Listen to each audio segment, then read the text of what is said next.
Muy buenas noches, ¿cómo están? Bienvenidos a En Contexto aquí en las pantallas de NPI. Soy Fito Cabral, Luis Vareiro está de vacaciones unas semanitas y va a estar de vuelta muy pronto. Hoy esta noche vamos a hablar de economía, vamos a hablar del mercado de capitales en nuestro país y vamos a hablar de cómo funcionan las bolsas de valores, qué son las acciones, cómo operan las casas de bolsa en nuestro país y cómo opera el regulador, que es la Comisión Nacional de Valores. Así que estén atentos porque hoy vamos a aprender, y me incluyo porque no conozco casi nada de ese mundo, así que vamos a aprovechar para hacer todas las preguntas. Le doy la bienvenida a nuestros invitados. Está con nosotros el presidente de la Comisión Nacional de Valores, Joshua Abreu. ¿Cómo estás? Un gusto, Fito. Muy bien. Gracias a Dios estamos acá. Buenas noches también a toda la audiencia. Estamos felices de poder participar acá y para nosotros la educación financiera lo fundamental y el crecimiento del mercado de capitales también, que da oportunidades a inversionistas y también a empresas a capitalizarse. Gracias, Joshua. Y está con nosotros también Rodrigo Rojas, él es gerente general de la Bolsa de Valores de Asunción. Rodrigo, buenas noches. Buenas noches, Fito. Buenas noches a toda la audiencia. Buenas noches, Joshua. También de parte de la Bolsa a disposición para también poder aclarar todas las dudas que se tengan en cuanto a cómo funciona hoy nuestro mercado. Me gustaría empezar por lo más básico y, no sé, lo que sería, digamos, el elemento inicial de una operación en el mercado de capitales. Primero quiero saber qué es una acción. ¿Qué es una acción? Una emisión de acciones y quiénes pueden hacer eso. Después vamos a hablar un poco de cómo se opera con eso, pero ¿cómo se representa una acción? ¿Qué es una acción? No sé, Joshua, si podés empezar. Sin problema. Bueno, una acción en nuestro mercado lo que le llamamos es un título valor. ¿Qué significa eso?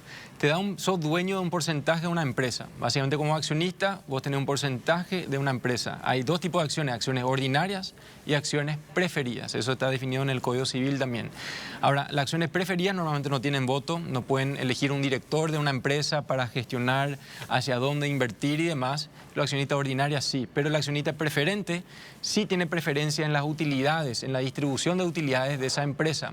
Las accionistas ordinarias son los que reciben todo después, lo que son las utilidades, después de distribuir a los preferidos, ahí ellos reciben su porcentaje de utilidades, lo cual le llamamos dividendos para acciones, ¿verdad? Ahora, en nuestro mercado de capitales, la mayoría de las acciones son físicas todavía, ¿verdad? Son un papel. Son papeles, sí, ¿verdad? En el 2019 recién dimos la reglamentación para desmaterializar, o sea, para digitalizar esas acciones. En casi todos los mercados internacionales son digitales. ¿Por qué? Porque facilitan la negociabilidad. Cuando vos ves Apple, Google negociarse, nadie está firmando un papel diciendo, acá te transfiero esto. ¿Cómo le transfiero eso a un hombre que está en los Estados Unidos que quiere comprar mi acción? Le tengo que enviar vía DHL. Imposible. Por eso la digitalización es un proceso muy importante para el mercado, lo cual en el 2019 dimos ese paso, la bolsa mismo tomó ese paso para incluir en su sistema. También, aparte de eso, la anotación en cuenta, o sea, para tomar el inventario de quién es el dueño de cada acción. Entonces, estamos en ese proceso. Varios ya tomaron la decisión de digitalizar sus acciones y creemos que eso va a ayudar también en la negociabilidad, los precios y la opción de inversión. Entonces, ¿quiénes pueden hacer esto? Son SAECAs, le llamamos Sociedades Anónimas Emisoras de Capital Abierto. Cada SAECA dentro del mercado se tiene que registrar ante la CNB. Hay un proceso riguroso donde su estado financiero, no tienen que hacer estado financiero según la SET. La contabilidad en el mercado de valores es contabilidad financiera, no es contabilidad tributaria, porque debería poder ser transparente en su posición financiera, cómo ellos están financieramente, no simplemente cumplir con la SET.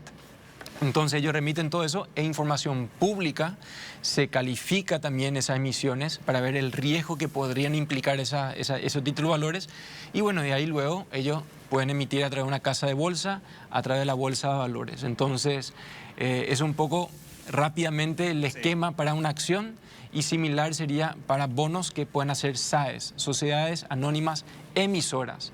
Un SAE no puede emitir acciones, solamente puede emitir bonos. Un bono es deuda, o sea, básicamente un pagaré, pero hecho de una manera digitalmente. Hoy es todo digital, ¿verdad? Para bonos.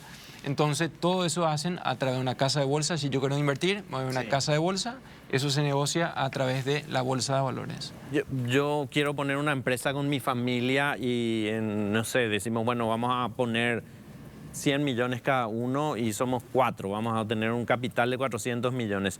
Eso no significa que mi empresa tenga que emitir acciones. Yo no soy una SAECA, soy una sociedad normal, una sociedad anónima normal, entonces no emitimos acciones. Si en algún momento crecemos, ¿por qué emitiría acciones? ¿Para qué se emiten las acciones, Rodrigo?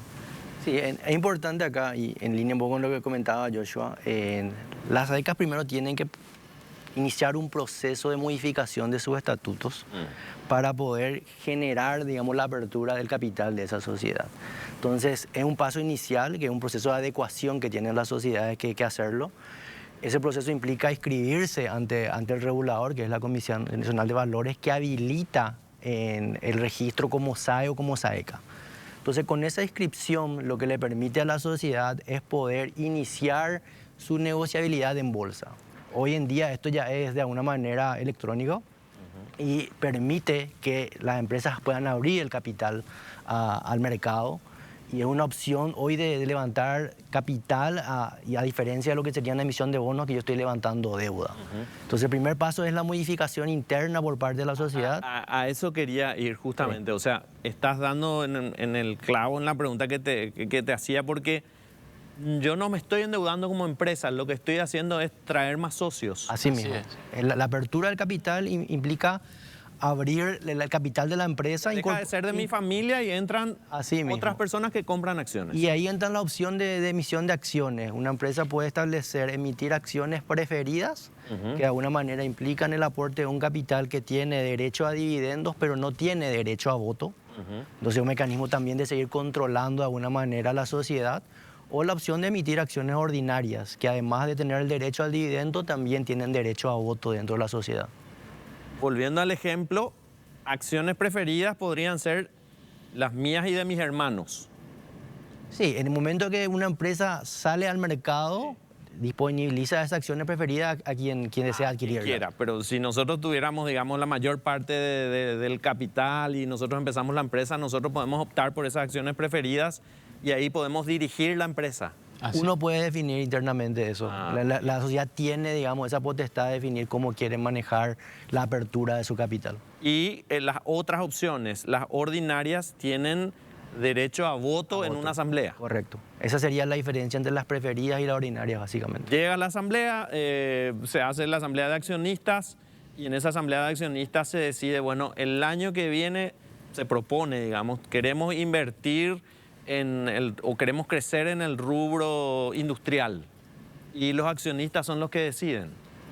Correcto. Ahí lo importante es, los accionistas a través del directorio siempre decide el rumbo que se va a tomar la empresa, ¿verdad? Están encargados de la dirección de la empresa, por eso del directorio, ¿verdad? Sí. Y en cuanto a el registrar y el por qué registrar acciones o otros títulos como bonos y demás, pero ponerle acciones, es porque yo puedo hacer oferta pública. Esa es la palabra clave acá del mercado de valores. La oferta pública significa que yo puedo ofertar mis acciones o mis bonos al público en general. Si no estoy registrado ante la CNV y si no cotizo en bolsa, eso no pueden ser oferta pública. Significa una persona que tiene su sociedad y yo quiero ofrecer mis acciones a varias personas, la ley que dice si ofreces a más de 2 personas, ya es oferta pública y es un tema penal. Ahora, ¿cuál es el punto ahí? Cuando yo, empresa, quiero capitalizarme, quiero más accionistas, te abre el panorama para poder decir, perfecto, vamos a abrir esto, gente en Encarnación, gente en Ciudad del Este, gente en Luque, pueden invertir en mi empresa también. Pero para eso, el regulador tiene que asegurar que tenés todo lo que se necesita para que ellos puedan tomar una decisión correctamente y que uno le esté estafando. Ese es el punto primordial. Por eso la información, auditores externos y demás. ¿Y cuál es la diferencia entre tomar un préstamo como empresa y sacar acciones, digamos, emitir acciones? Porque la mayoría de las empresas en nuestro país, hasta hace muy pocos años, lo que hacían era financiarse con préstamos bancarios, ¿verdad? O préstamos de financieras. ¿Cuál es la diferencia principal? La diferencia principal está en que si uno decide abrir el capital, como estamos hablando en la opción de acciones, uno está de alguna manera compartiendo ahora todo lo que implica el manejo de la empresa en términos de cómo le va. Entonces, si hay buenos resultados, se van a distribuir dividendos. Si no hay resultados, no se van a distribuir dividendos. a diferencia de que si yo emito deuda a través de la emisión de bonos en el mercado de capitales o me voy al sistema financiero a adquirir un préstamo, yo me estoy obligando con una deuda como empresa. Entonces esa deuda es la que va a estar de alguna manera dentro de los balances de la empresa y la empresa va a tener que abonarle a su acreedor, en este caso, sean inversionistas del mercado de capital o un banco en particular, en la deuda que adquirió. Con la diferencia de que si abro el capital, el riesgo de alguna manera lo comparten ya los socios en cuanto al desempeño en general de la empresa. Ahora me pongo en el papel de un inversionista, una persona que tiene sus ahorros o se jubiló y dice, bueno, quiero cambiar un poco el sistema que tengo de tener la plata bajo la almohada, colchón, y quiero invertir en una empresa. Lo que decías, Joshua, de una oferta pública implica una serie de requisitos para la empresa que va a emitir esas acciones. O sea, yo tengo que estar seguro que si voy a invertir, esa empresa publicó sus balances fueron auditados, son reales los números y lo que me dice su balance es real. Así es. En cuanto a el proceso para poder invertir en esa empresa, por un lado, tenés que recurrir a una casa de bolsa. Sí. Por un lado, si tu vecino te dice, sí, invertí en tal empresa que está oferta pública. No. O sea, mucha gente acude a asesores financieros y demás que no están registrados y por ende le pueden llevar a empresas que no están registradas ante la CNE y no pueden hacer oferta pública. En la mayoría de los casos son esquemas piramidales, en la mayoría de los casos. O por lo menos están ofertando cosas que tienen mucho riesgo, ¿verdad? Entonces, el punto ahí es que pueden recurrir a una casa de bolsa quien está facultada para hacer ese ofrecimiento y también para poder intermediar ese título, para comprar ese título y vender ese título.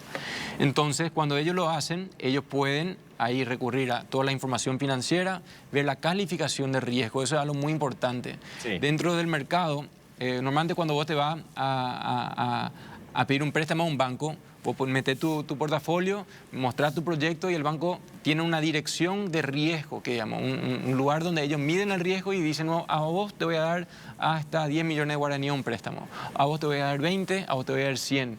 Ese análisis de riesgo, hoy en el mercado de valores no tenemos esa dirección. O sea, significa que cada persona no tiene la capacidad a veces para medir ese riesgo. Para eso están los calificadores de riesgo, donde miden desde AAA, que es el mejor, AA, A, o sea, todo lo que está dentro de A significa que hay una baja probabilidad de incumplimiento de ese pago. Sí. Y cuando es triple B, doble B y B, desde triple B, moderado, doble B es significativo y B es alto riesgo que no te va a pagar, ¿verdad? Entonces, esas son las informaciones que deberían tomar el público para poder comprar.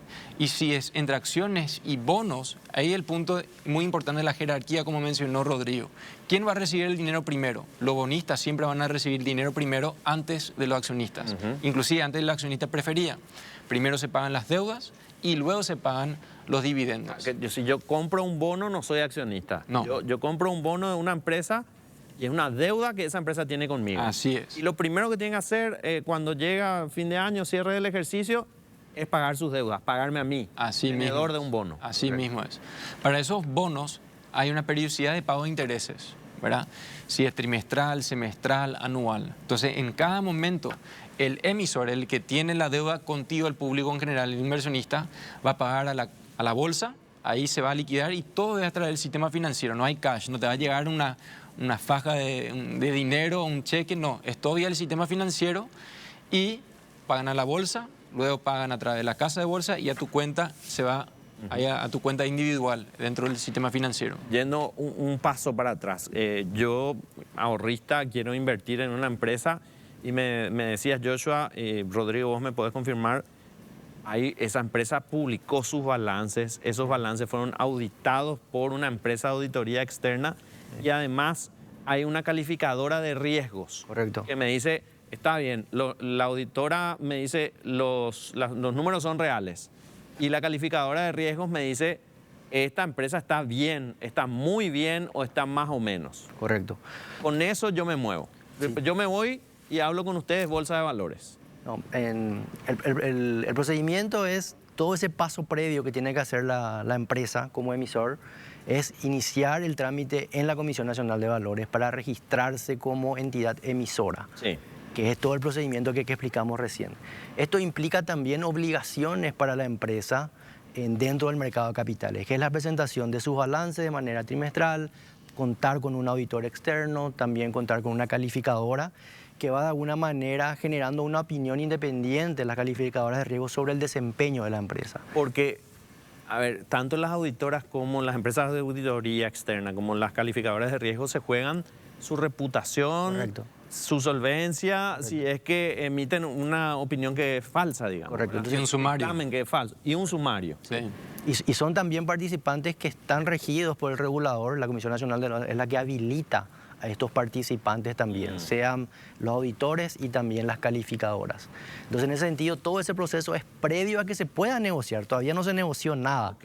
Entonces, una vez que se culminó el paso de registro, habilitación, ahí recién pasan a la bolsa y se inscriben esas emisiones. En la bolsa lo que se hace es, se aprueban los programas de emisión de bonos o de acciones y se disponibilizan.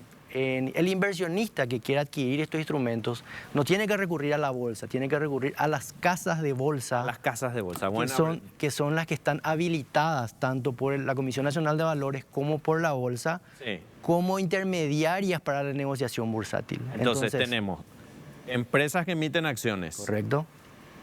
Empresas auditoras, empresas calificadoras de riesgo. Correcto. Tiene que ir esa empresa a la Comisión Nacional de Valores, a la Bolsa de Valores y allí, bueno, se da el ok para ese proceso. Correcto. Después están las casas de bolsa. Correcto. ¿Cómo operan las casas de bolsa? ¿Qué son las casas de bolsa, Joshua? Sí, las casas de bolsa tienen una función dentro de la ley que es de intermediación. Significa ellos están en el medio del inversionista y la empresa, ¿verdad?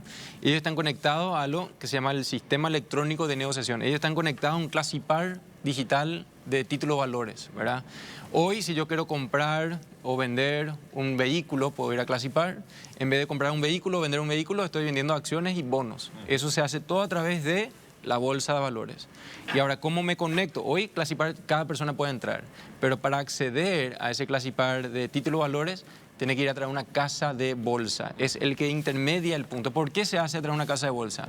Porque su función es hacer la debida diligencia por el tema de prevención del lavado de dinero. Su función es asegurar que todo lo que vengan de este cliente acá, dónde está tu cédula, tu persona, etcétera, etcétera, y la cuenta financiera, entonces a través de ellos, ¿verdad?, se implementa toda la vía de diligencia y asegura que están haciendo un buen trabajo y protegiéndole al inversionista también, ¿verdad? No se están aprovechando del inversionista. Entonces ellos se conectan y ponen las órdenes dentro del sistema electrónico de negociación en la bolsa de valores. La casa de bolsa entonces es siempre la cara al público en general, para comprar y vender, para comprar y vender. Esa es su función, crear mercados, traer personas, emisores también al mercado y expandir la gente que pueda llegar a esos instrumentos. La casa de bolsa lo que hace es unir a los dos puntos, digamos. Así es. A la empresa que emite acciones o bonos y al inversionista, al que quiere comprar. Así es. Es el mercado primario. En el mercado secundario le llamamos, es cuando es Joshua le quiere vender a Rodrigo o Fito le quiere vender a su vecino.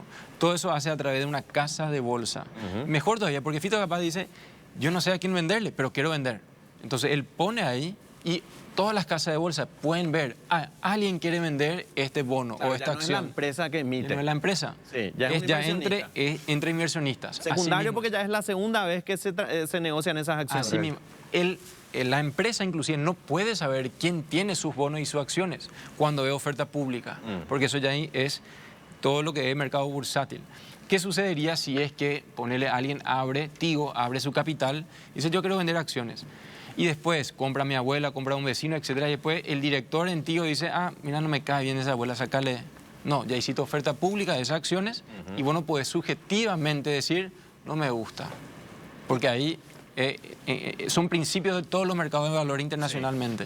Sí. ¿Y cómo empiezan a operar las casas de bolsa? ¿Cuáles son los requisitos para que la Comisión Nacional de Valores o la Bolsa de Valores les diga, vos estás habilitado a operar como casa de bolsa? Sí. Todo lo que sea el movimiento del mercado de capitales está regido por la ley la 5810, donde también se establecen las condiciones para que una casa de bolsa pueda operar en el mercado. En este caso, las sociedades que se constituyan como casa de bolsa tienen que iniciar el proceso de registro ante la Comisión Nacional de Valores, que es la que habilita de vuelta todo lo que va a ser el desempeño de esa casa de bolsa. Hay condiciones en cuanto a capital, en sistemas que deben de tener estas casas de bolsa. Y una vez habilitadas las casas de bolsa, ahí por resolución pueden inscribirse en una bolsa de valor. En este caso, vienen a la bolsa de valor y se inscriben como agentes o casas de bolsa autorizadas para poder intermediar dentro del mercado de capitales. Entonces, todo está regido por lo que establece la ley, la 5810, que establece que el regulador es el que habilita tanto la participación de casas de bolsa o emisores que quieran comenzar a operar en el mercado de capitales. ¿Es parecido a la operación o a la habilitación de una financiera, un banco? ¿Hay un límite? ¿Hay un capital que tengan que tener? Hay un capital mínimo, hay todo lo que son procesos. Hoy tenemos varios procesos para abrir una casa de bolsa. También ahora en la nueva reglamentación estamos incluyendo cosas como los accionistas mismos de esas casas de bolsa no pueden estar en listados de lo que sería acerca del sistema financiero, prevenciones y demás. Entonces, todo eso, hay un sistema dentro del mercado de valores para el buen funcionamiento de sus agentes del mercado. Eso es lo fundamental, porque el sistema financiero se trabaja sobre la confianza. Eso yo creo que las casas de bolsa estamos en el tiempo también alzando la vara, la sistematización, la digitalización, eso todo está ayudando a la negociabilidad y la conectividad con los mercados internacionales. ¿Cuántas casas de bolsa operan hoy? Hoy son 17 casas de bolsa y creemos que, o sea, tenemos un proceso de registro, 3 más que van a estar habilitados en este año posiblemente. ¿Y cuántas empresas están emitiendo acciones, operando en la bolsa de valores? Sí, actualmente tenemos registro de aproximadamente 120 emisores que operan. Eso tenemos emisores que operan habitualmente con programas constantes todos los años. Existen emisores que generan un programa y luego esperan a culminar el pago de ese programa. El programa se refiere a si voy a establecer una emisión de bonos, que es deuda, y el plazo de esos bonos. A 5 años o a 10 5 años, a 7 años. Entonces, dentro de ese programa, uno lo que hace es tiene el total de lo que voy a generar de deuda para obligación de la empresa y voy emitiendo también por series. La empresa puede decidir, a ver, si yo establecí generar una deuda, no sé, 5 millones de dólares, no necesito salir con los 5 millones de una sola vez. Voy estableciendo que voy a salir con una serie de 1 millón, luego salgo con otra de 2, etcétera, dependiendo un poco ya de la necesidad de financiamiento que tenga la empresa. Esas series son las que se disponibilizan primeramente en el mercado primario, que es lo que se conoce como negociación primaria cuando el emisor sale a vender por primera vez. Sí. Inmediatamente, una vez que el tenedor o quien adquirió ese bono en primario, puede negociarlo después en el mercado secundario. Entonces ahí es donde se establece un poco la dinámica de negociación del primario y secundario. Y el secundario lo que permite es también una profundidad del mercado en términos de liquidez. Es decir, el tenedor puede hacerlo líquido dependiendo un poco de lo que defina qué hacer con ese instrumento. ¿Hace cuántos años se está operando en el mercado de valores en nuestro país? El mercado de valores está desde el 93, está la bolsa. La bolsa se inicia en el año 77, se funda la bolsa.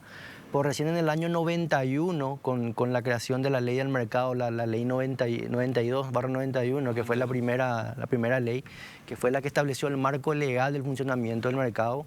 Y en el año 93, ya constituida la bolsa, es en donde se generan las primeras operaciones. Y bueno, se viene operando ininterrumpidamente. Este año van a ser 30 años de que se viene operando dentro de nuestro mercado.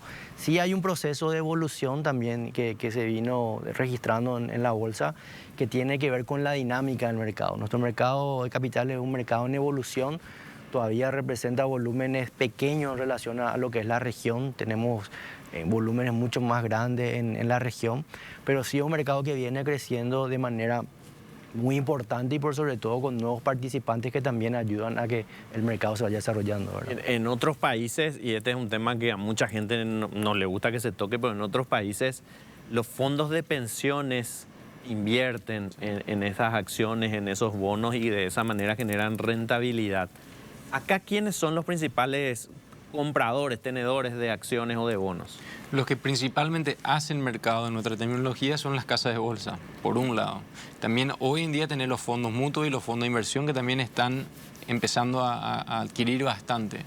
Pero el que hace el mercado, el que te va a definir, compran ellos y después tratan de vender a los clientes, son las casas de bolsa por un lado, y hoy en día son las inversiones, o sea, los inversionistas institucionales, que también son los fondos mutuos, que están comprando bastante para generar el volumen de demanda que ellos tienen.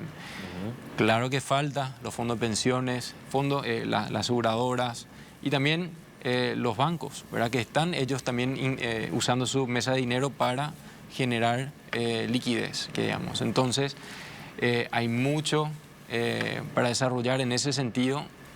Es muy cierto que en la mayoría de los mercados ellos forman gran parte, lo cual todavía tenemos mucho lugar para crecer. ¿Por qué se hace a través del mercado de valores? Porque los títulos, los instrumentos financieros que se compran, sabes que hay precio, sabes que son auditados, sabes que tienen calificación. Entonces, si yo estoy comprando una hipoteca, ¿cómo sé la tasación? ¿Cómo vendo eso luego? Entonces, todo eso genera ciertos riesgos, ¿verdad? Riesgo de mercado, riesgo de liquidez, etcétera. Y por eso la mayoría de los fondos, aseguradoras, etcétera, todos tratan de llevar sus inversiones hacia un mercado transparente, líquido y regulado. Vamos a hacer una pausa breve y a la vuelta vamos a hablar de esto que mencionaban ustedes en cuanto a riesgo, confianza, todo lo que tenga que ser auditable y todo lo que tenga que ver con la debida diligencia, el due diligence, como le dicen en inglés. Pero a la vuelta de la pausa. Estamos de vuelta en Contexto y hablamos del mercado de capitales, la bolsa de valores, la Comisión Nacional de Valores, cómo funcionan las transacciones de acciones y bonos en nuestro país. Y ahora quería preguntarles respecto a la confianza, porque en el mercado financiero es un valor importantísimo, principalísimo el de la confianza. Hay, digamos, decían ustedes, trabajos de controles, de auditoras, de calificadoras de riesgo, las bolsas incluso tienen que hacer la debida diligencia, las casas de bolsa tienen que hacer la debida diligencia. En todos estos años, que son pocos todavía que funciona la Bolsa de Valores, la Comisión Nacional de Valores, ¿hubo algún problema? ¿Hubo algún bono o alguna acción que no se haya pagado? Sí, en todos los mercados eso existe, Fito. O sea, básicamente una empresa que cotiza en bolsa no significa una empresa que sí o sí va a cumplir con su obligación, porque es una empresa que está en un mundo que puede crecer en las ventas o que puede disminuir las ventas o ciertas cosas pueden pasar de fuerza mayor, entonces por ende pueden generar impagos. Dentro del mercado de capitales existe un cierto nivel de morosidad. En nuestro mercado es cerca de 0.05%, es muy bajo. Pero bajísimo, porque los bancos, ¿cuánto tienen? ¿Un 5 o 6% de morosidad? Así mismo es. Ahora, ¿por qué es tan bajo? Porque la mayoría de las empresas que cotizan sus bonos, estamos hablando de los pagarés que deberían devolver a los inversionistas, la mayoría están entre AAA, AA y A, ¿verdad? Cuando estamos hablando de BB y W, y en cierto caso B, que son más alto riesgo, que hay una tendencia que sí, hay una probabilidad mucho más alta que no paguen en los que son W y B. Entonces eso, bueno, genera más alto retorno, pero más alto riesgo. Eso siempre hay que medir, porque muchas veces queremos decir, bueno, perfecto, esto tiene 18%, 20% de retorno, eso es lo que yo quiero. Pero ¿cuál es el riesgo?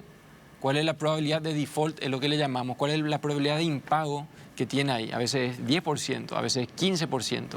Entonces, para cada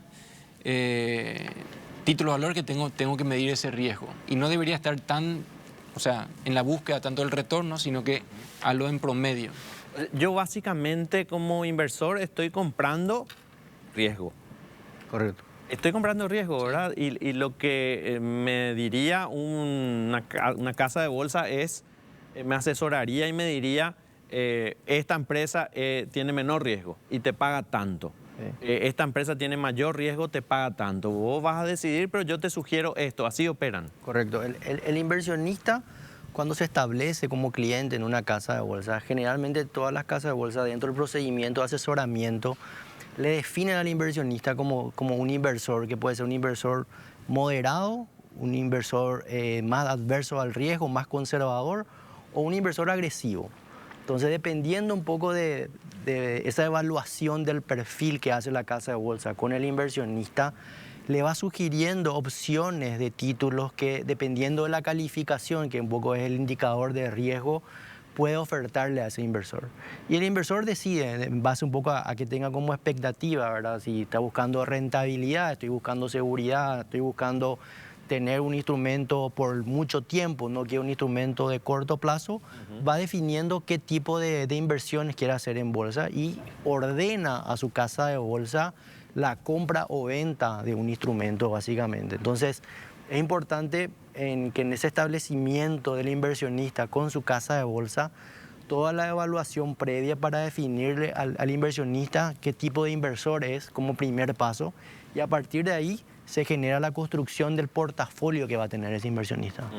Y cuando decimos riesgo, el riesgo existe, así como decías Joshua, de que algún evento externo afecte la operativa de esa empresa, de esa industria, y digamos sus ventas, sus números, sus cifras al final del ejercicio sean negativos o realmente, bueno, ya no puedo operar más. Entonces yo puedo perder la plata que invertí. Es una posibilidad. Totalmente. En una economía el riesgo siempre existe. O sea, vos salís de tu casa, querés emprender un negocio, la probabilidad que en 3 años existe todavía tu empresa es menos que 50%. Entonces, eso es la verdad. El emprendedor toma riesgos. Y también el que le da préstamos para poder emprender toma riesgos. O sea, tu familia, a veces siempre recurrimos primeramente a nuestro núcleo inicial. Y bueno, por eso a veces no se sugiere dar préstamos entre familias, porque la verdad es que hay un alto riesgo. Y si perdés todo. Claro, lo que estamos haciendo es compartir el riesgo. Así es. Yo como emprendedor, empresario, lo que fuera, y el accionista.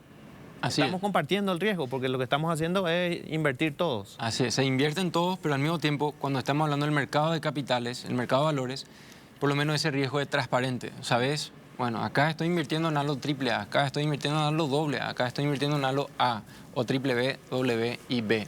Entonces se trata de generar la transparencia. También los estados financieros están a tu disposición. Estamos asegurando que esos estados financieros tienen algún formato, que no están siendo manipulados de ciertos aspectos, por eso ahí está el auditor externo. Entonces hay un sistema que trata de brindar mayor seguridad para el que quiere invertir.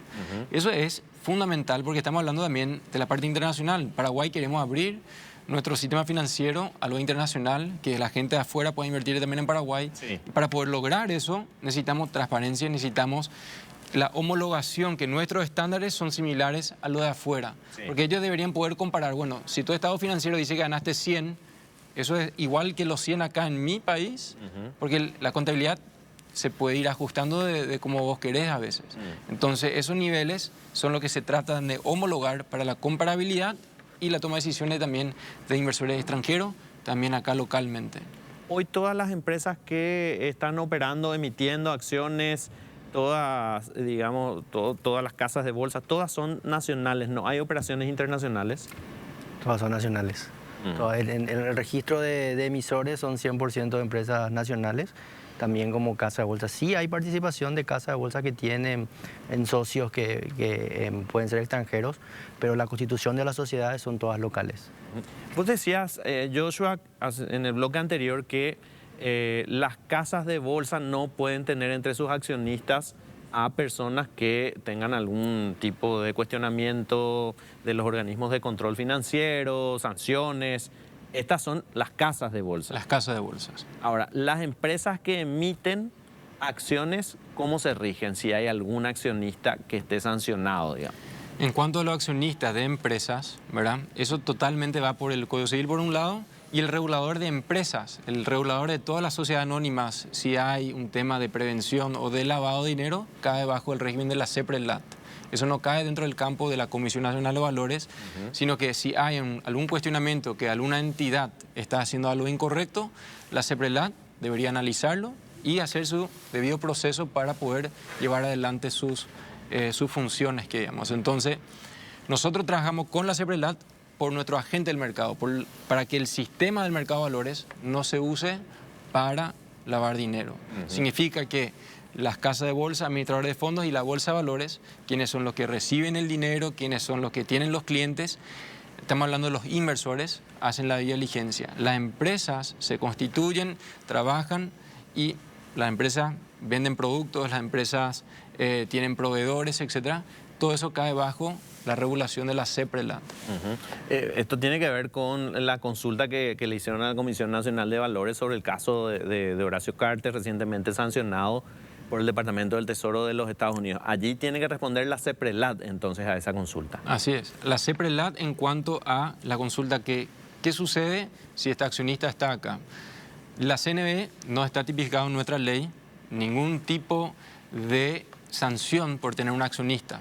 Porque también se hace eso, pero no es solamente la CNB acá en Paraguay. A nivel internacional. Estamos hablando de las políticas en todos los mercados de valores. Estamos hablando que se hace eso para no tener una subjetividad. Porque si hoy estoy hablando de, a mí no me gusta a Fito como accionista y la CNB se empieza a manejarse para sacar, o peor todavía, sacarle a él como accionista para que pueda entrar un amigo o otra persona, se usa el sistema o el regulador para un fin. La CNB tiene que cumplir con las leyes, con los principios que deberían estar en cada sistema financiero y el mercado de valores para cumplir las funciones correctas. Y cada órgano tiene también sus funciones, sea la CEPRELAT, sea el Ministerio Público. Entonces así se debería manejar en todos los mercados.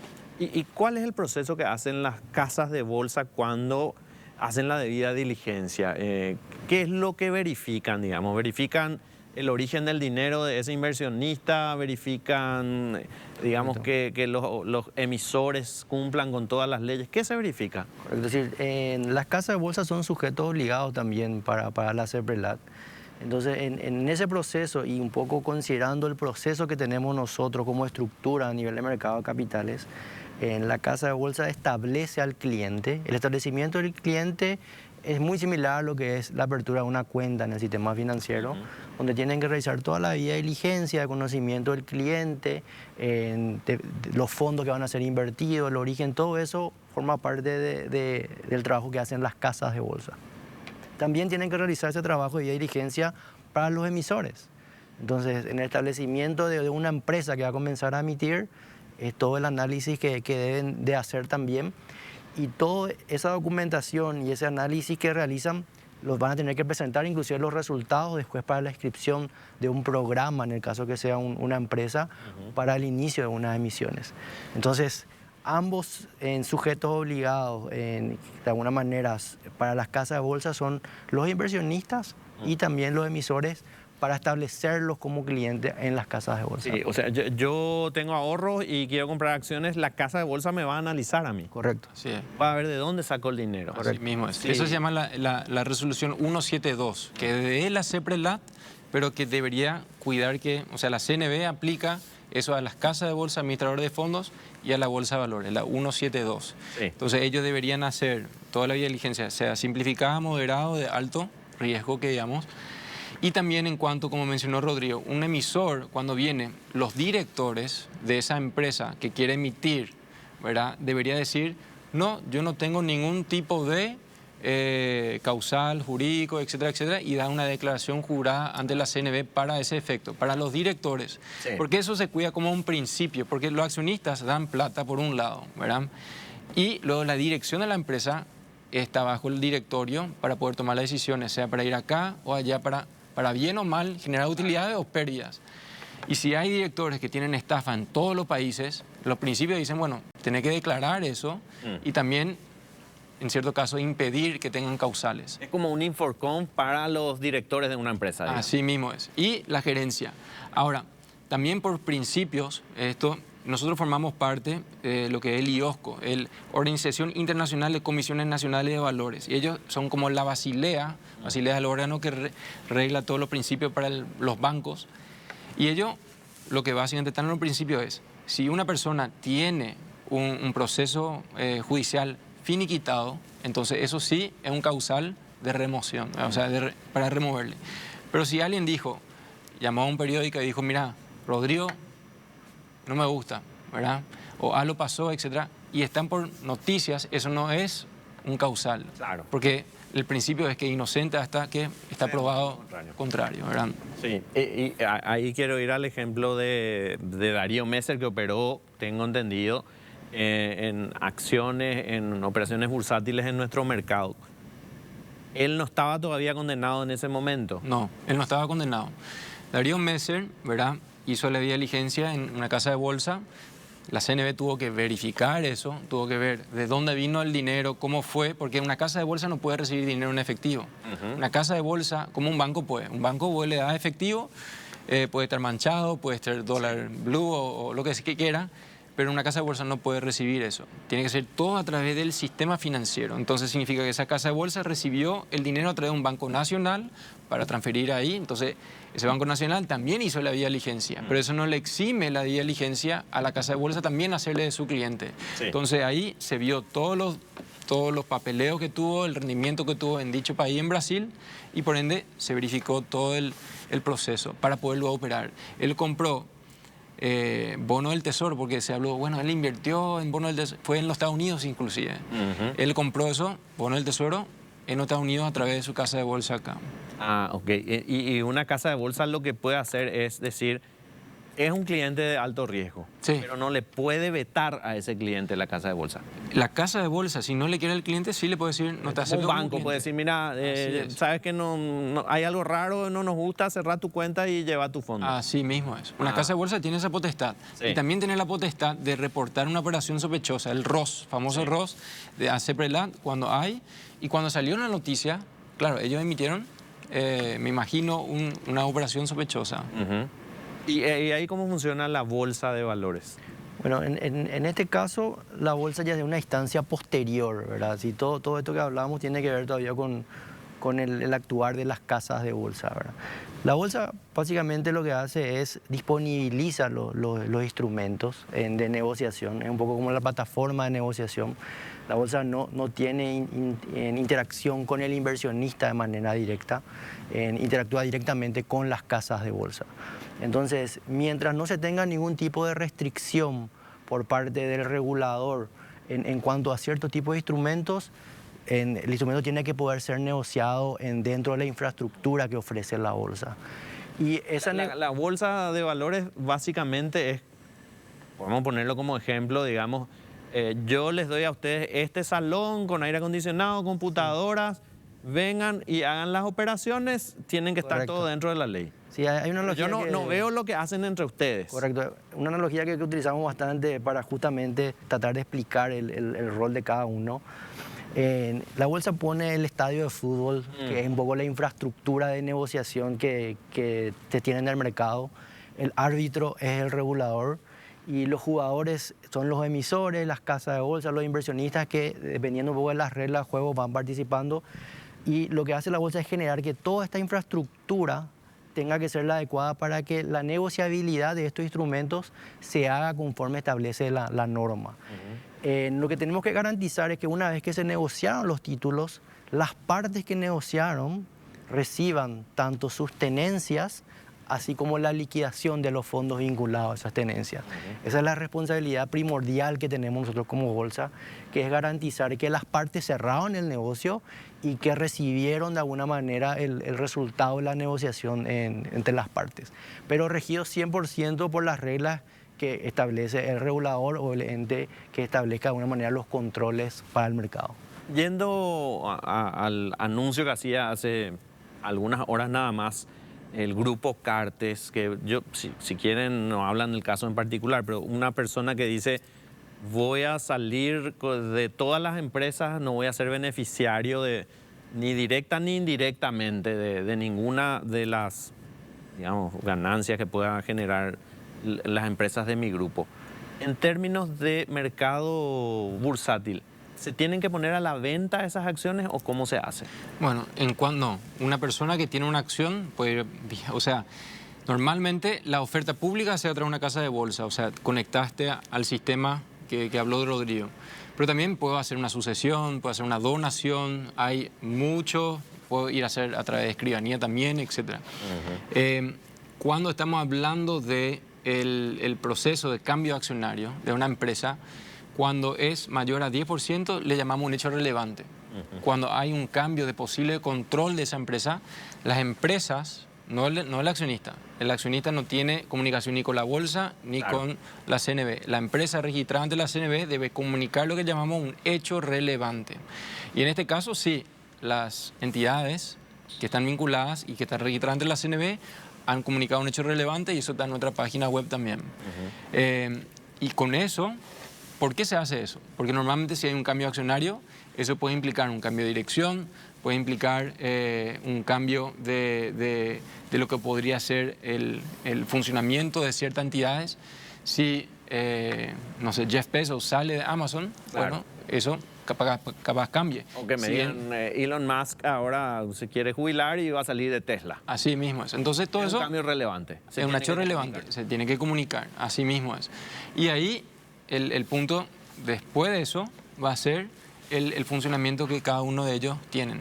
Si es algo que puede impedir un cambio, la CNV no tiene potestad para impedir porque va en contra de los derechos de los accionistas. Y eso tenemos que proteger el derecho del accionista. Porque el día de mañana yo puedo ser ese accionista, otra persona puede ser accionista, mi abuela puede ser una accionista. ¿Cómo la CNV va a interferir en que ella pueda disponer de su título de valor para tener eso acceso? O sea, y en este caso yo, digamos, tomo una decisión y soy accionista de varias empresas. Yo tengo varios mecanismos para desligarme de esas empresas. Sí. Y no necesariamente pasa digamos, por el mercado de valores. En cuanto a depende cómo, obviamente. Si yo quiero vender, y estamos hablando de bonos, ¿verdad? Sí. Acá. Todos son digitales y tenés que vender a través de los mecanismos financieros. Si estamos hablando de acciones, como mencioné, la mayoría de todas las acciones son cartulares. Pero estas entidades que estaba mencionando no son empresas de capital abierto, sus acciones no son disponibles al público. Entonces estas entidades no corren bajo el reglamento y la ley del mercado de valores y el funcionamiento bajo la bolsa porque sus acciones no cotizan en bolsa. Que tienen Sus bonos. Bonos, así Ok. Entonces, estas empresas lo que emitieron es deuda. es. Deuda, así es. Y el tenedor de esos bonos lo que tiene es un título de deuda. Y nada cambia para ellos. Ok. Nada cambia. Entonces, no necesariamente yo tengo que hacer la operación a través de la bolsa de valores. Yo puedo transferir todos mis bonos a otra persona. Así Y mismo a escribanía, lo que fuere. Así mismo. Ok. Es importante aclarar, ¿verdad? Porque se están haciendo las consultas permanentemente y se está diciendo, bueno, ¿cómo se va a hacer realmente y cómo afecta o no al mercado bursátil? En el mercado de la bolsa de valores no afecta en este caso. Las acciones no cotizan en bolsa, Sí. sus bonos sí cotizan en bolsa y esos son todos digitales. Cualquier venta de un bono, ¿quién tiene eso? Son más de 1000 personas que tienen esos bonos, pero son Rodrigo, Juan Pérez, etcétera, tiene todo eso. Por eso, en cuanto a lo que podría llegar a pasar con los accionistas, no le afecta a ellos. La empresa tiene que cumplir con sus obligaciones con esas personas. Correcto. Bueno saberlo. A partir de esto que ustedes nos están contando, de las empresas que emiten acciones, de las casas de bolsa, la Bolsa de Valores, la Comisión Nacional de Valores, ¿qué es lo que se espera a partir de ahora, digamos, después de estos años de estar operando? ¿Cuáles son los pasos que tenemos que dar para que nuestra economía crezca en el sentido del mercado bursátil? Bueno, creo que se han dado varios pasos desde el 92, la creación de la CNV, también el 93 con la bolsa y luego todo lo que se ha hecho en este tiempo. Lo que yo personalmente veo es que acá va a haber un crecimiento de la cantidad de emisores y la cantidad de inversores. Cuando aumenta eso, genera un buen mercado. Porque siempre hablamos que el mercado de capitales es la democratización del sistema financiero. Porque cuando yo le doy mi plata a un banco, el banco es el que da el préstamo y gana el dinero con ese préstamo. Sí. A mí me paga poco, pero al entrar al mercado de capitales yo puedo generar esa ganancia. Entonces acá en este tiempo hemos visto que han aumentado la cantidad de inversores, ponerle que son hoy 15, 20 mil personas. Yo creo que con la entrada de más casas de bolsa, que son también bancos, y con la acción de la tecnología, eso va a aumentar a 50, 100, 200 mil inversores, y también con los inversores institucionales, o sea, fondo de pensión, aseguradoras y también más bancos que participan. Eso va a generar mayor crecimiento por un lado y también las opciones de inversión, o sea, ¿en qué puedo invertir? Fondos mutuos, fondos de inversión. Con los fondos mutuos y fondos de inversión ayuda en generar menos barrera de entrada en cierto tipo de negocio, la ganadería, las inmobiliarias. Con los fondos de inversión hoy yo puedo invertir en el rubro inmobiliario con $1000, lo cual antes necesitaba $50.000, $100.000 para poder hacer. Y también me da liquidez, me da transparencia, cómo va el negocio, etc. Entonces todo eso creo personalmente que en los próximos 5 o 10 años esto va a crecer aún mucho más. Y lo bueno acá en Paraguay es que aprendimos los errores de otros mercados. Cuando hablamos con el Banco Mundial y ciertos organismos multilaterales, ellos ven y dicen, como regulador tenemos más información inclusive que otras entidades. Y estamos aprendiendo eso para seguir dando un crecimiento importante en nuestra economía. Rodrigo, ¿qué pasos todavía faltan dar? Como te fijas, las expectativas del regulador siempre son altas. Bueno, y nosotros como participantes dentro del mercado lo que tenemos que hacer es adecuar toda la infraestructura a eso que se viene. En términos de inversión de tecnología, algo que se tiene que continuar haciendo, habilitar el acceso a inversionistas por varios mecanismos, facilitar todo el mecanismo también de nuevos productos, porque a medida que el mercado va creciendo y el ritmo que es bastante acelerado, surge la necesidad de creación de nuevos productos para que puedan ser negociados a nivel bursátil. Todavía nuestros volúmenes, como te comentaba, son todavía pequeños si comparamos con un mercado como el de Bolivia, que está acá al lado, que tiene un mercado bastante interesante. Perú, Chile, son mercados bursátiles muy grandes, pero que también requieren de una adecuación en cuanto a la infraestructura de manera acelerada. Entonces los desafíos en cuanto a la bolsa como plataforma de negociación es poder seguir estando a la altura de todo lo que va a demandar el mercado en términos de negociabilidad, liquidación, nuevos productos y todo lo que de alguna manera pueda generar que toda esa transacción siga garantizando que las partes puedan cerrar en el negocio. Entonces es un poco lo que estamos trabajando y la expectativa es acompañar todo lo que se viene desarrollando a nivel del mercado. Rodrigo, Joshua, les agradecemos que hayan estado acá esta noche con nosotros. Tratamos de comprender en parte lo que es el mercado de capitales. Sé que todavía es poco el tiempo y que esto es muy básico todavía para que todos nosotros podamos entender, pero les agradecemos muchísimo que hayan estado con nosotros esta noche.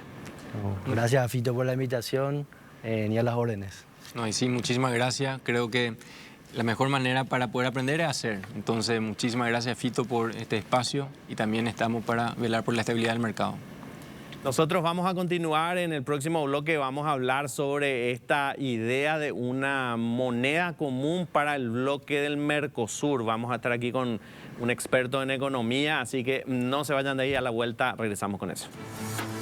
Seguimos aquí en Contexto y como anunciábamos en este bloque vamos a hablar con un experto en economía. Él es Arthur Barrionuevo, director de economía de la Fundación Getúlio Vargas de Brasil, y queremos hablar sobre la economía del bloque, el Mercosur, lo que tiene que ver con esta propuesta de una moneda común que generó muchísima curiosidad y en algunos casos incluso hasta inquietud y molestia. Por eso lo molestamos a don Arthur. Don Arthur, buenas noches. ¿Cómo estás tú? Buenas noches. Gracias, Fito Cabral, por el convite. Un amigo de la casa es don Víctor Raúl Benítez, que también está en la fundación, así que la referencia que tenemos de la Fundación Getúlio Vargas es para nosotros muy importante. ¿Es posible una moneda común así como se vino planteando por parte de Brasil y Argentina en estas últimas reuniones que tuvieron del Mercosur? Bien, ahora no es posible. Argentina tiene una inflación de 95% al año. Brasil tiene una de 5%. Argentina tiene un problema grave de deuda externa. Brasil no tiene problema de deuda externa. La tasa de cambio de Argentina, hay dos tasas de cambio, una oficial y otra en el mercado negro, que es 2 veces la tasa oficial. Brasil no tiene en este momento problemas con la tasa de cambio. Las condiciones macroeconómicas no permiten que tengamos una moneda común. ¿Y cuáles tienen que ser?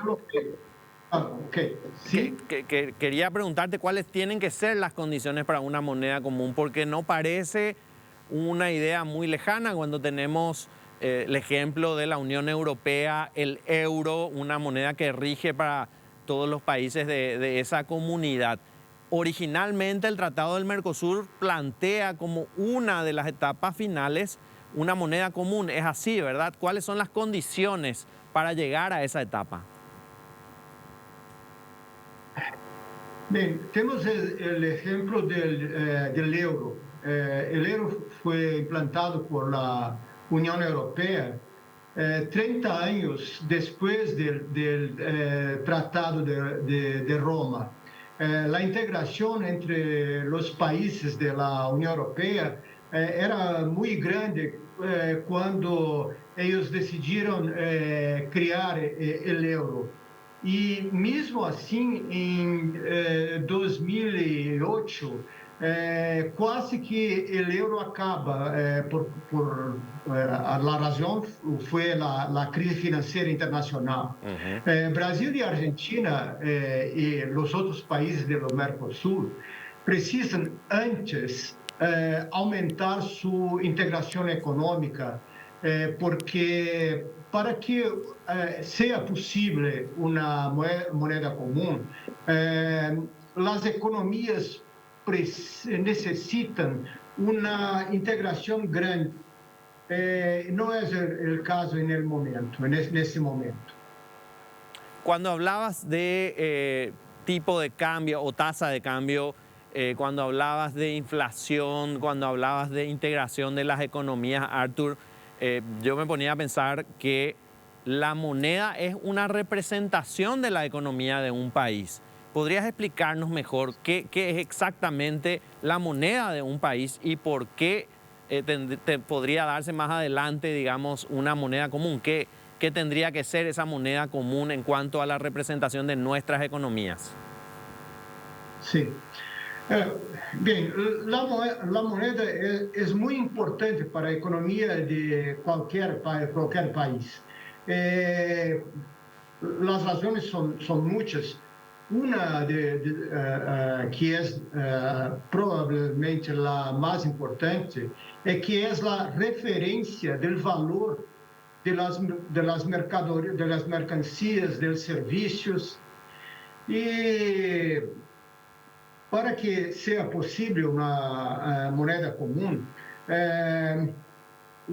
a inflação e a taxa o tipo de câmbio tem que ser mais estável. Não é o caso na economia argentina neste momento.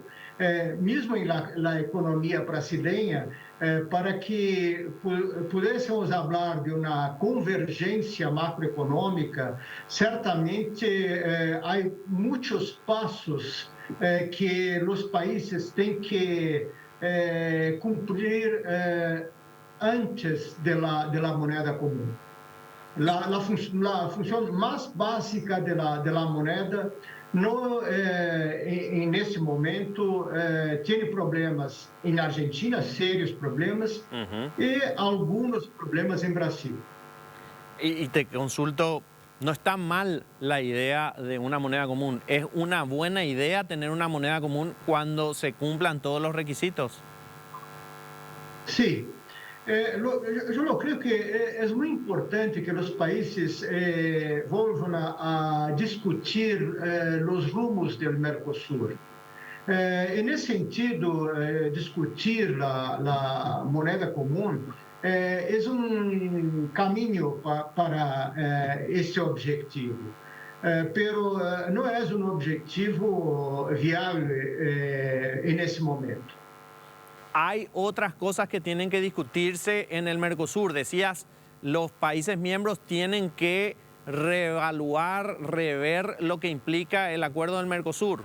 ¿Qué se tiene que verificar, se tiene que controlar, se tiene que mejorar en el Mercosur en este momento? Bien, primero es el problema macroeconómico.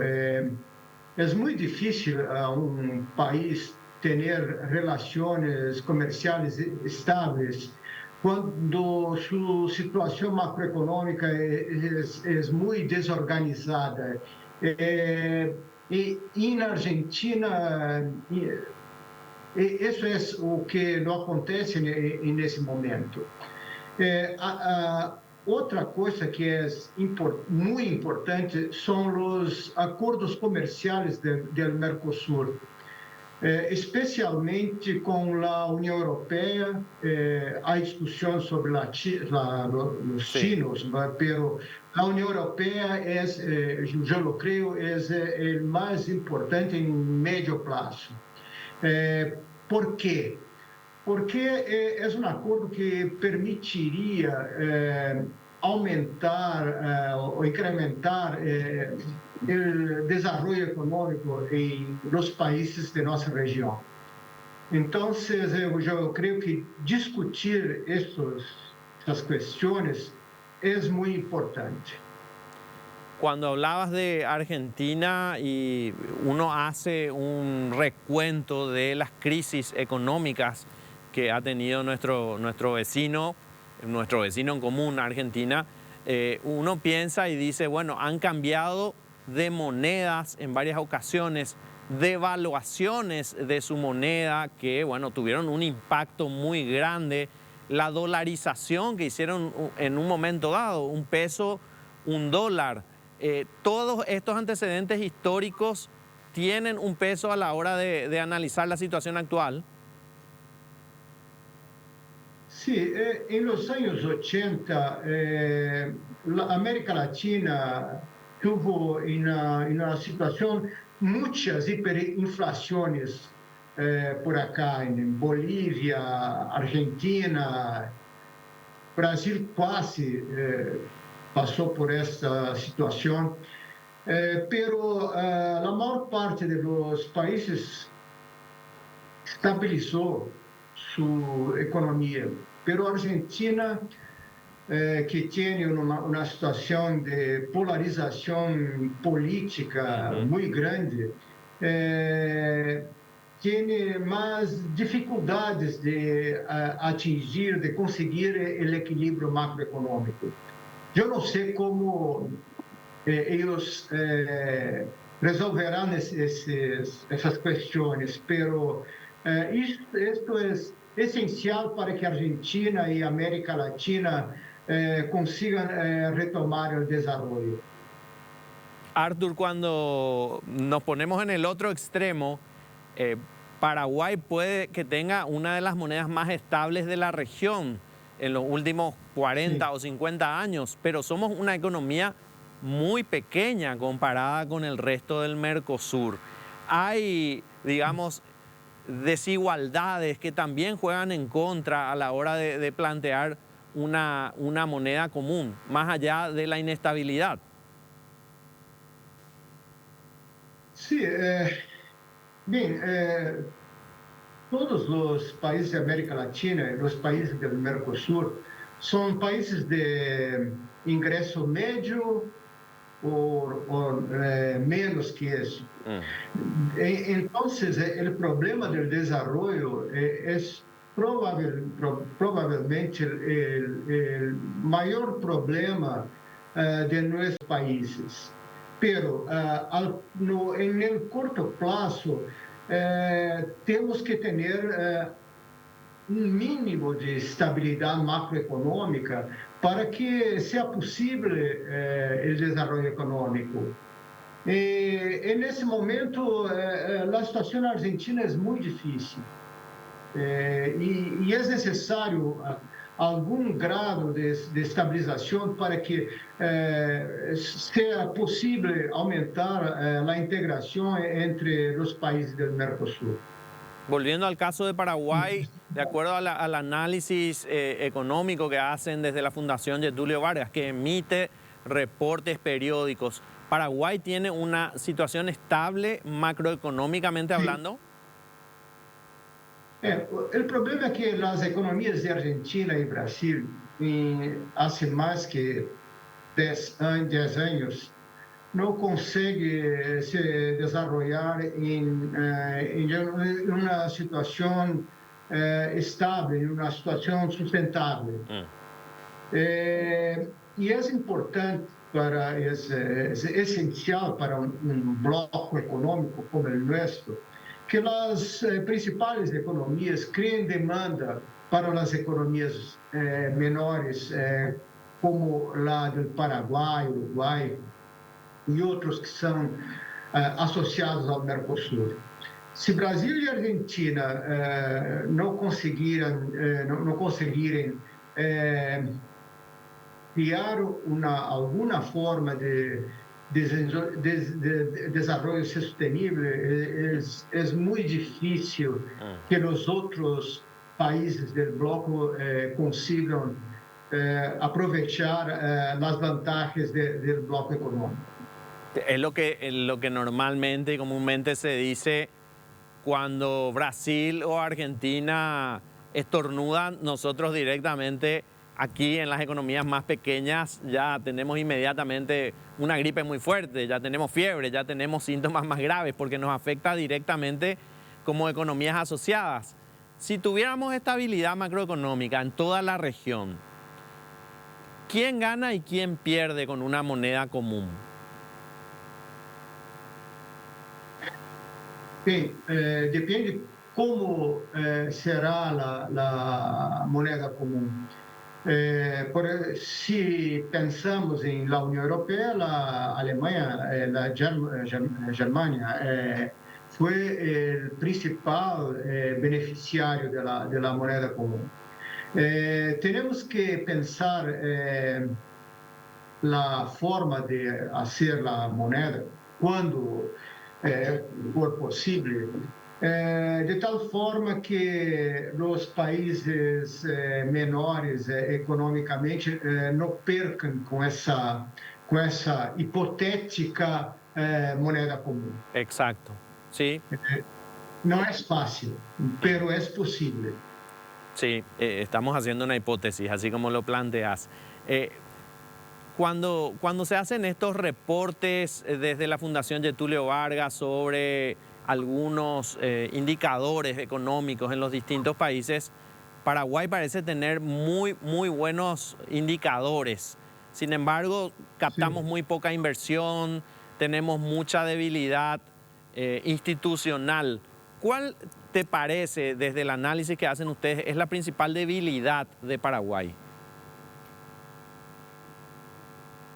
No solo de Paraguay, pero de las economías de América Latina en general, es para que el crecimiento, para que el desarrollo económico pueda ser más veloz, necesitamos de una mayor integración internacional, especialmente el crecimiento de las exportaciones. En este sentido, yo creo que los acuerdos comerciales pueden ser útiles para nuestros países. ¿Por qué? Porque la Unión Europea tiene un gran mercado. Ellos importan no solo commodities como hace la China, por ejemplo, pero ellos importan más bienes industriales también. Yo creo que eso, si los países se preparan para esa mayor integración, es posible, yo lo creo, tener una tasa de desarrollo más alta. El nivel de desarrollo de los países en el Mercosur es desigual, como Sí. todos podemos verlo, y en algún momento se había planteado fondos de compensación estructural, digamos, para de alguna manera darle oportunidad a las economías más pequeñas de poder avanzar y en algún momento, digamos, estar preparadas para esto que plantean, un crecimiento de las exportaciones, acuerdos con otros bloques económicos. ¿Funcionó o no funcionó este esquema de fondos de compensación estructurales dentro del Mercosur? Yo creo que no funcionó bien, porque los países, después que el Mercosur fue creado lá en los años 80, inicio de los años 90, los países se desarrollaron muy poco E para que um bloco seja mais vivo, mais integrado, é fundamental que que tenhamos uma taxa de crescimento econômico mais robusta. Só os fundos, eles não conseguem cumprir essa tarefa. Y cuando hablamos de barreras arancelarias dentro del mismo Mercosur, Artur, hoy se está discutiendo un peaje que quiere cobrar Argentina por utilizar la hidrovía como un ejemplo de estas barreras arancelarias. ¿El Mercosur logró superar esas barreras arancelarias o todavía quedan, digamos, muchos obstáculos por vencer? Há muito a hacer.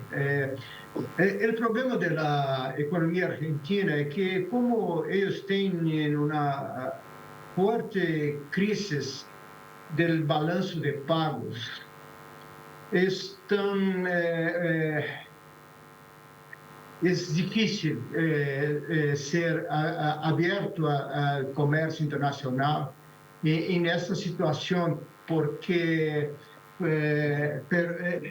eles necessitam de cada dólar que têm. A crise, parte do fenômeno inflacionário na Argentina é dependente do tipo de câmbio, porque há o problema da dívida externa, o balanço de pagos tem problemas. Então, eles criam instrumentos artificiais de proteção. Somos un bloque que busca la integración económica, la integración social, pero al mismo tiempo somos competidores. ¿Eso es lo que nos ocurre con Argentina o con otros países del bloque? Eu não creio que temos que compreender a situação argentina, que é uma situação de grave crise econômica e social. Certamente há que mudar, cambiar a situação, pero temos que, ao mesmo tempo, ter pouco de paciência com a situação e com as mudanças com os cambios que os argentinos têm que fazer. Artur, dos últimas consultas. Decías más atrás que los cambios o la situación política influye en la economía de los países.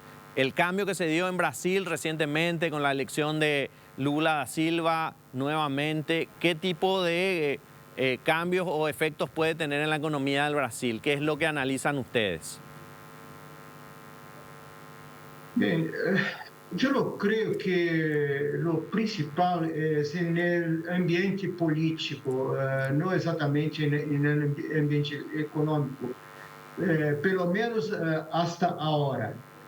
¿Por quê? Porque o governo anterior de ex-presidente Bolsonaro tentava aumentar o conflito interno e eu não creio que o governo Lula tentará diminuir essas tensões.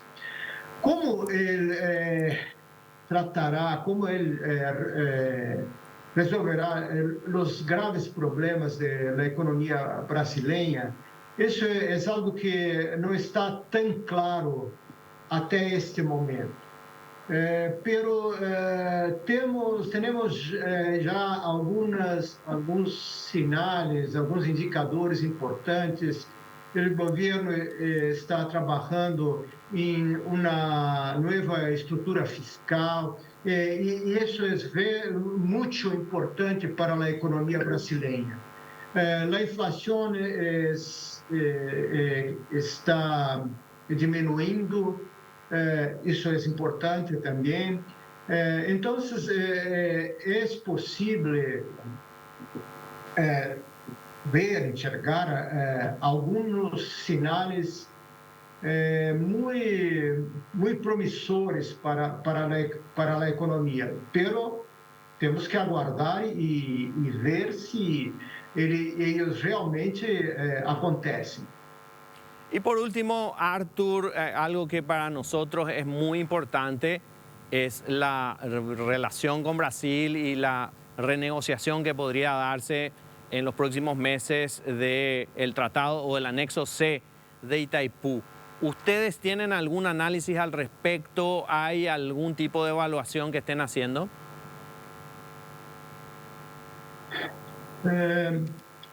Isso é uma questão que atualmente não se discute acá em Brasil. Certamente, eu creio, o presidente Lula sempre buscou uma maior proximidade com os outros países da América Latina. Então, eu creio que o Brasil está preparado para fazer algumas concessões, considerando que Paraguai tem suas demandas. Pero, neste momento, agora não há uma discussão sobre como o Brasil tentará renegociar as condições de Itaipú. Artur Barrio Nuevo, director de Economía de la Fundación Getúlio Vargas, muchísimas gracias por tu tiempo. Gracias. Bien, así hablábamos con un experto en economía sobre lo que puede ser esta propuesta, esta idea de una futura moneda común en el Mercosur y de la situación económica en general de nuestra región. Nosotros vamos a encontrarnos mañana nuevamente aquí en Contexto.